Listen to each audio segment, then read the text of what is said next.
Okay, we're on. Can you hear us now?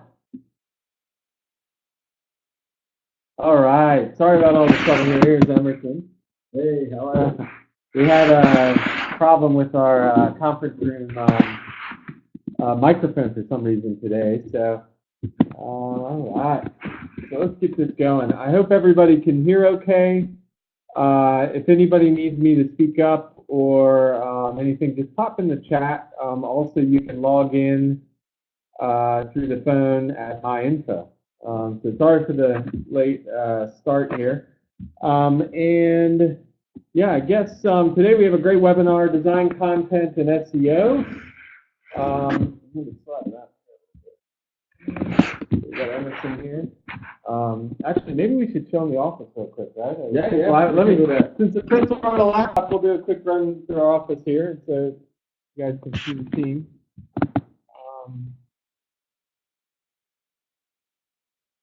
Here we go. Our product team, as well as our customization team. And that's it. Here's our kitchen.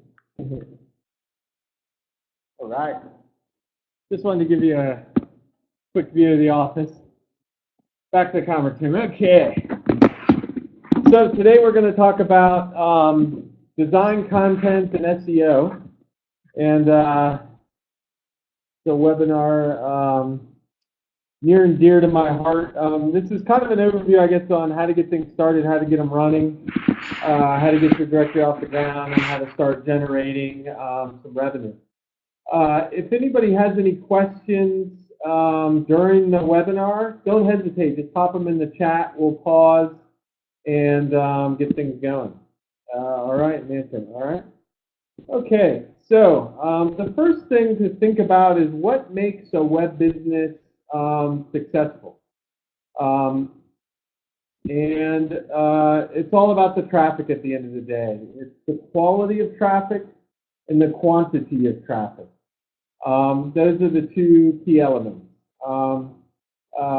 So the quality is the traffic from targeted segments. Is it focused the traffic that you want, or is it some other segment, or is it general, or are you really hitting your niche? Do they know and trust your brand? That's a very important thing to establish, that trust at the beginning. Is the traffic engaged and monetized? And then about the quantity, you should have your metric there. A typical one in this industry is monthly sessions. How many monthly sessions? You can also talk about page views. Each session is a visit, and how many pages does somebody click on during a visit? That's important too. With the directory space, it depends. Typically we see between 2 to 3 pages per session on average. I think that's probably pretty typical, right, Emerson? But it really depends on the sector and the quality of your directory, et cetera, et cetera. Anyway, those are the things you're going for. You're trying to bring in the most quality traffic and the most quantity, the biggest quantity you possibly can of it. Your goal, attract and engage quality traffic. Your initial metrics.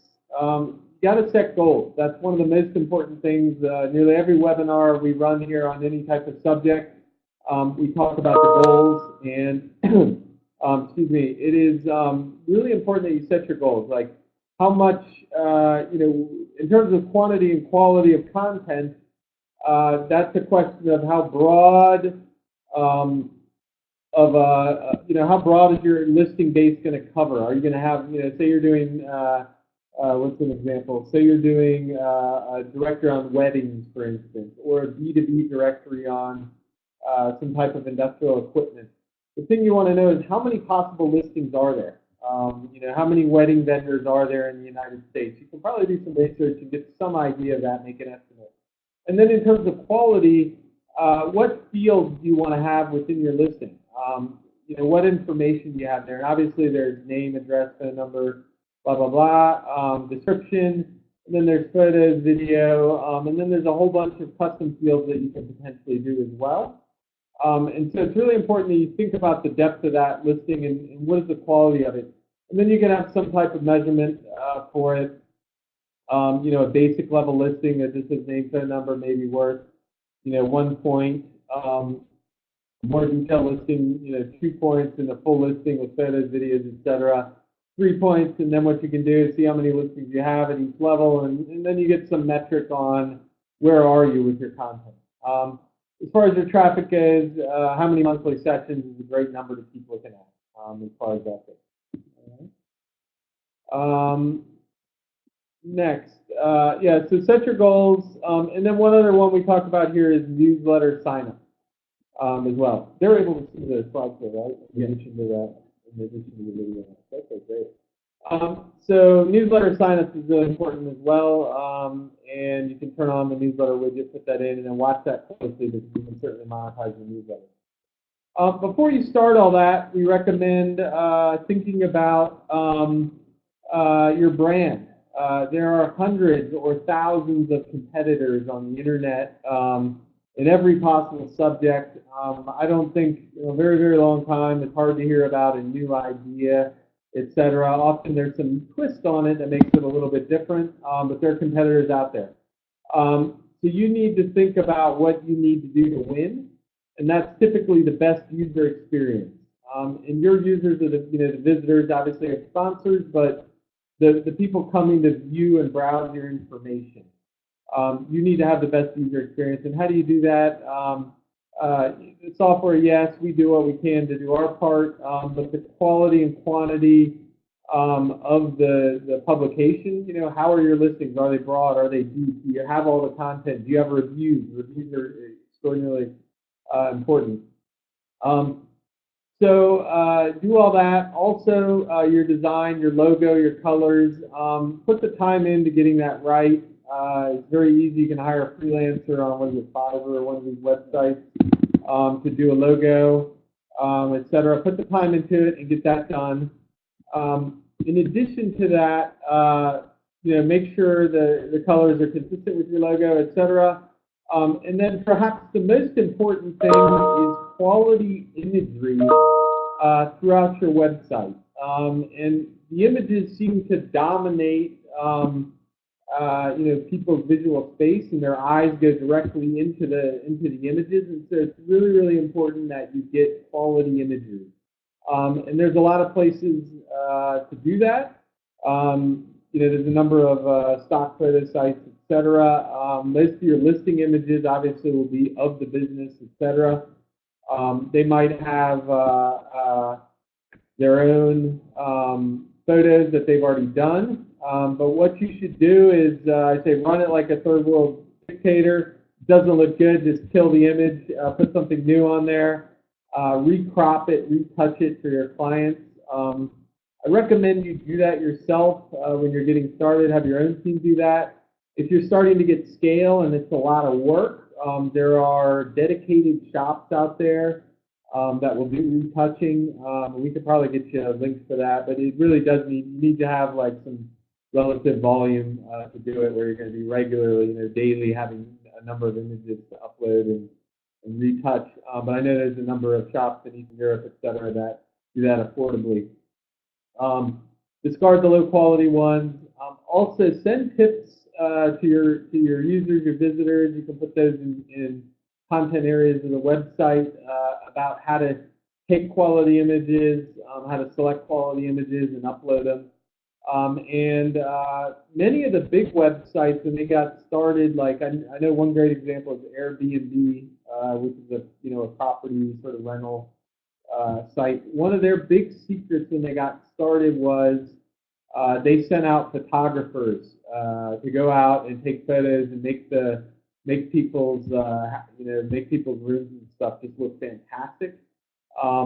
And that went a long way to getting the site off the ground. And after they've set the tone themselves on a number of listings, after they've set that standard, the listing owners, when they claim their own listing and upload their stuff, they'll naturally try to adhere and make their own stuff look as good as the other stuff that they see on the site. So that's really, really important to think about that, think about the images. Listing content, I know we've done some other webinars that go into this in detail, but I'll quickly run through the formula for success for building out your listing content. The first thing is to start with a database of some sort. You can buy this data list from a number of sources. You could scrape it. You can find it from other ways. Organizations will often give it to you depending on the sector, etc. But start with at least name, address, phone number. And then we recommend you manually yourself or your organization goes in and creates really great listings for the leaders in the category. You know, in hotels in New York, the Plaza Hotel, the Waldorf Astoria, which I think is shut down for renovation now, the Peninsula, etc. You want to make sure that these leaders in the industry have really beautiful listings because they set the tone for everybody else. You can just set up the listing, etc. You can sell them later, don't worry about that.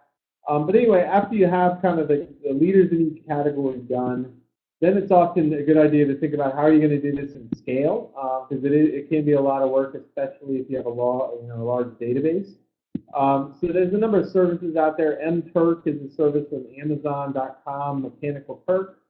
You can go there and upload a spreadsheet and say fill in description, fill in zip code, etc. You may be even able to say, can you find a photo for these businesses, etc. Basically, you just price the job, send in these jobs. You can do a spreadsheet of 100,000 listings, and you'll have an army of people go in and update it. Freelancers are great. You can pay them by the job, pay them by the listing to go and say, hey, listen, we need listings with, photo, at least, 150 word description, 3 photos, and maybe a video if there's a video already on YouTube. To put that in, that's a great way to do it. Student trainees, etc. Anyway, but you need to just get the content improved, and then we recommend you go market by market, go deep in a small area, and then move to the next area instead of going thin everywhere. Like, oh, I'm going to do a nationwide directory. Great. Don't start building one listing in each city because that's not going to help anybody as a guide. What helps is starting in one city and building a really great guide that's useful where people can compare, have options, etc., and then moving to the next city. So market by market, go deep, and then move to the next once you have that running.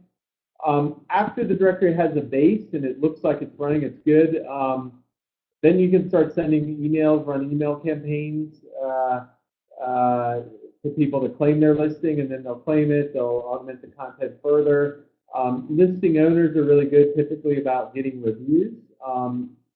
So when you write that email that you send, say, hey, have people review your business, claim your listing here, and post your review, etc. And then they'll go out and have people, their customers, their key customers go out and post reviews. That's really helpful. And you should send them a template to make it easy for them.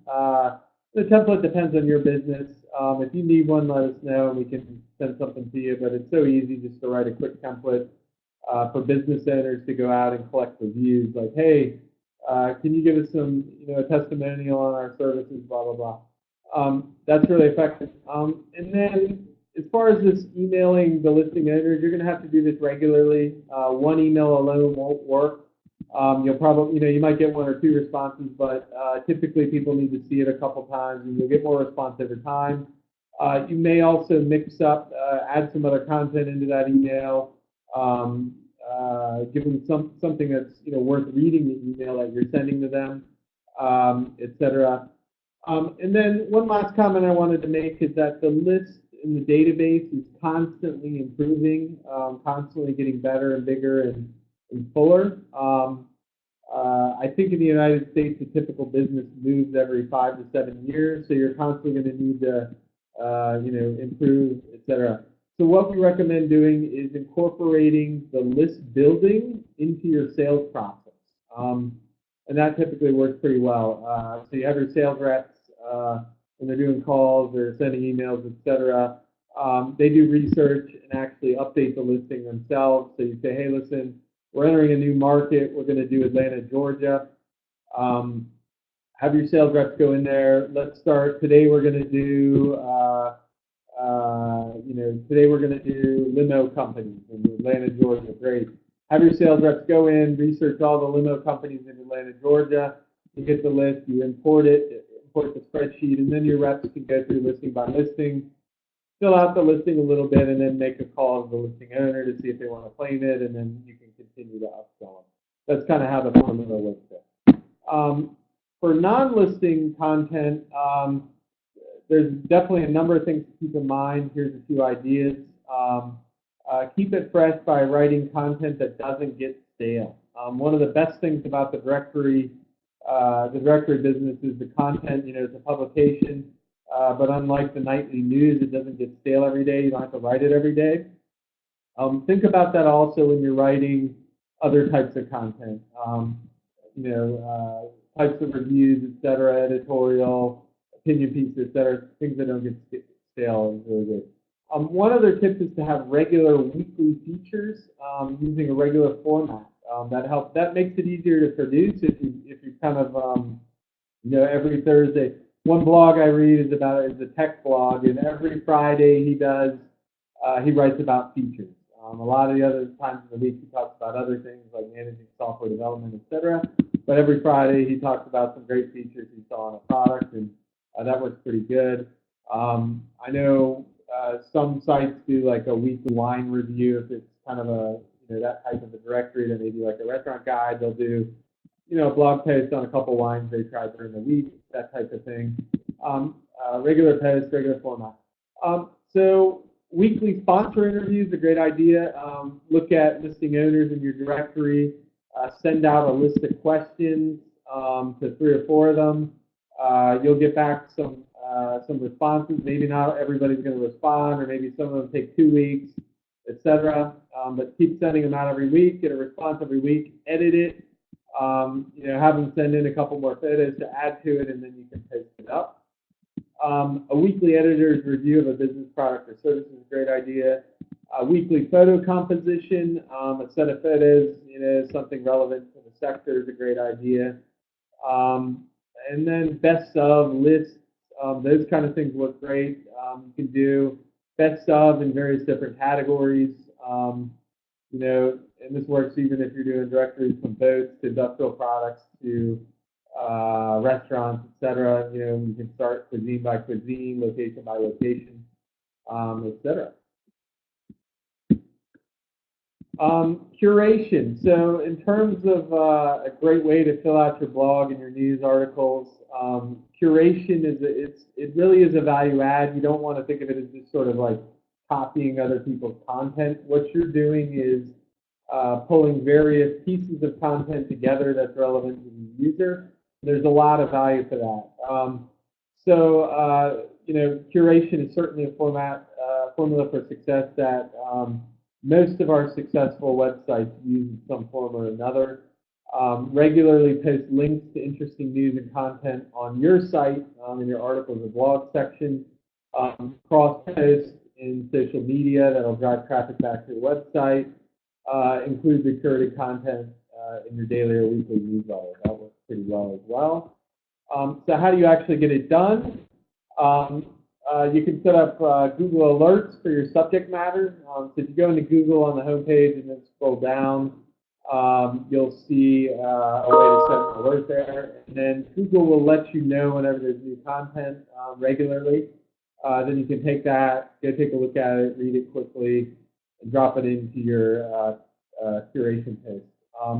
There's also a number of tools, Scoop It, Hootsuite, Sendable, Buffer, Publish This is another one. There's a whole bunch of them out there that help with curation. You may take a look into some of those. Some of them are paid, some of them are free, some of them are nominally priced. And then one other recommendation is to use the auto post tools to set a week's worth of posts on social media, and that way you can do the work all in one day of the week. Like every Tuesday, that's going to be my curation and social media day. You do all the work on Tuesday in an hour or two and set up all the posts for the week, Saturday and Sunday included. And then while you're hanging out by the pool, the posts will be posting on Facebook, social media, etc. for you. So, yep. All right. Okay. Next, you got your content running, your site is designed, etc.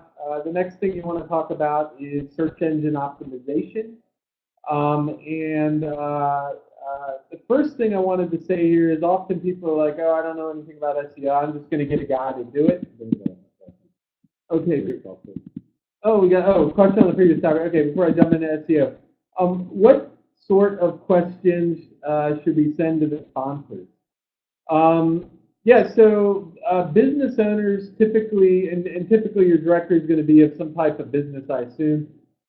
Business owners, even people that run organizations, if it's a more nonprofit type directory, they all like talking about their businesses. They're talking about their organization. So, just sort of profile questions are great. How long have you been in business? How did you get started? What are some of the challenges that you've had, getting set up? What advice do you have for your clients coming in? What do you see changing in what has changed over the last 10 years in the marketplace? There's probably 100 different things you could ask. You can also Google interview questions, and you'll probably find some lists there ready to go as well. But really, if you can think about it, think about what you want to know, and you may, before you get your format down and you just start cranking it out every week, you may want to do an in-person visit with some of these listing owners, and do a full interview with them and really talk to them.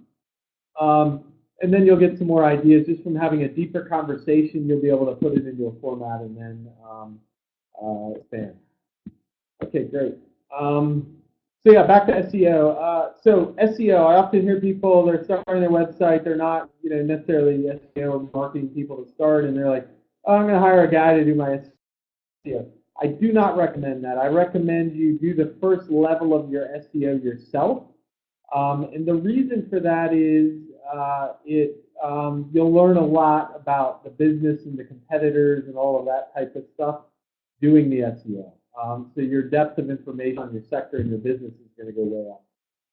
If you're not in SEO already and you're not super familiar with it, there are a number of guides and tutorials out there that you should read. Moz.com, it has some great stuff on it. So go there, read their stuff, spend a few hours on it. That's really important. One other thing I always recommend, I think there's a couple SEO certifications out there. I recommend people also, like if they're weak on Google Analytics, to go out and get a Google Analytics certification. Even if you don't intend to do that all day, it's important to have that certification just so you really understand it. You'll learn a lot doing that. Okay, so the basics of SEO, the first step, keyword analysis. What you're doing there is picking your keywords to target. So the recommendation on doing this is just make an initial list of keywords. Okay, so let's say we're doing, what topic here? Let's do, say, weddings, okay? Weddings, bride, groom, cake, event venue, the dresses, ring, catering, etc. And then what you do is you take that list and then you run it through keyword analysis tools. Moz has a number of these. There'll be some other tools that we'll mention here, but basically take that list and then you'll find synonyms for all those keywords, dresses, gown, etc. And then you can kind of get a bigger picture on what to target. One thing that's important is using Google Keyword Estimator. They have a thing for Google AdWords that will take keywords and then kind of estimate the cost per click if you were going to buy an ad for that keyword. Even if you're not buying ads for the keyword, it's just good to have an understanding of what is the value of each keyword here so you can decide what to target. Sometimes the very expensive ones may not be the ones you want to target. You may want to target less competitive ones. Certainly analyze all your competitor websites. Really, really important. to do that. And they have tools that you can go and point at your competitor website and get keyword density, et cetera. You'll see what they're targeting. So that's important. Okay, so you got your keyword list. Next, do your on-site SEO is what we call it. And basically, go through your directory content, make sure your listing titles are good, your category titles fit the keyword. You want your category title to be cars, or you want it to be automobiles. And there's different search traffic for each of those. Also, in the directory, there's a bunch of other content fields. When you're adding a category, for instance, there's a field there to add in a description of the category where you can, write some text. That text will show up on the website below the category, not in the search filters, but when you're doing a browse there, or right at the top if you're browsing through categories. That is really, really important for SEO. So do that. There's a whole bunch. We tried to optimize the directory to make it really good for SEO. The framework is all there. You just need to fill in the content for that. Also, you want to write and curate content around the keywords that you're targeting. So you can put these keywords into the curation tools. They'll kick back articles. Also, you may just decide, I'm trying to target wedding gowns, so I'm going to go write a couple blog posts on various aspects of wedding gowns that do that. Picking, choosing a wedding gown, making sure your wedding gown fits, top 10 custom wedding gown vendors, etc. Vintage wedding gowns, like whatever you can think of. Start making content around that, and you'll see your traffic go up. SEO, search engine optimization, tools and analysis. After that, you want to submit your sitemap to the Google Search Console. Do we want to try to show that here? And I don't know if it's necessary. So just search for Google Search Console if you haven't done that before. eDirectory in the Site Manager in the SEO tools section has a sitemap generated. You just take the link and then paste it into the Search Console. Tools like SEMrush, Raven Tools Mods, etc. Follow your content and competitors. Build backlinks from high-quality, relevant websites. That's really important. Write guest posts, post in forums, etc. The backlinks are a key aspect for Google and other search engines to identify your website as a leader. If all the other websites are pointing to it, typically you're the leader there. So, and then the final note is be persistent. Building content, building traffic takes time. Don't expect it to be a 2-week exercise. It could take months to build the traffic, to build the content, and then the traffic will start picking up. I've been doing this a long time, and I can tell you it's a fact that if you spend the time building high-quality content consistently, filling out your listing database, etc., you will see your traffic go up over time. It doesn't happen in lockstep. There's a lag between when your traffic picks up from when you built the content. But it is a fact, if you keep building high quality content, your traffic will grow. And follow your metrics, as you go, just so you see your progress there. So I guess at this point, that's a quick overview, I guess, on getting things running and keys for a successful directory business. Do we have any questions? Anybody have questions from the audience there? All right. Do you have anything to add there? Not to forget Bing and Bing. Okay. They still, so Bing and Yahoo still drive traffic. Google's the market leader, but I think even Bing has been picking up a percentage point here and there over time. And so what does Google have? Something like 70%, and then the rest, the other 30%? 80% for Google, yeah. But the way that they work with Bing is fairly similar to Google, so it isn't going to take quite as much effort, I guess, to get the second one done. But don't forget there's other search engines, because if you're submitting your sitemap there, optimizing for them, and your competitors aren't, you'll pick up some extra traffic for that. Yeah, and I guess just in terms of setting expectations about how long things are going to take, it really depends on how quick you're able to get the content up. If you're trying to throw some gasoline on the fire, you can certainly get some paid traffic in there to jumpstart things, and do paid posts, etc. Just do a lot of marketing on it. If you're going full organic, just building your traffic, building backlinks over time, yeah, it's going to take 3, 4, 6 months before you start seeing things moving, but you will see them move, so stay on it. Yeah, I guess that's it. We have no more questions, it looks like. Yeah, so, and if anybody has any webinar ideas, speaking of Emerson, what we're going to try to do is do more in-depth webinars on key subject areas like using the Google Search Console, probably on using some Google keyword analysis tools, maybe some of these other tools like SEMrush, et cetera, that we use here. If anybody would like, next week is we're going to show that. Okay. That's the next section. Okay. So yeah. So if anybody has any requests, something you want to learn about, don't hesitate. Send us an email, afterwards, and we'll be happy to do a deep dive into any of these specific subjects. Okay. All right. Okay. Sorry for the audio problems at the beginning, and thanks for sticking with us. And good luck. And don't hesitate to reach out if you have any comments for us.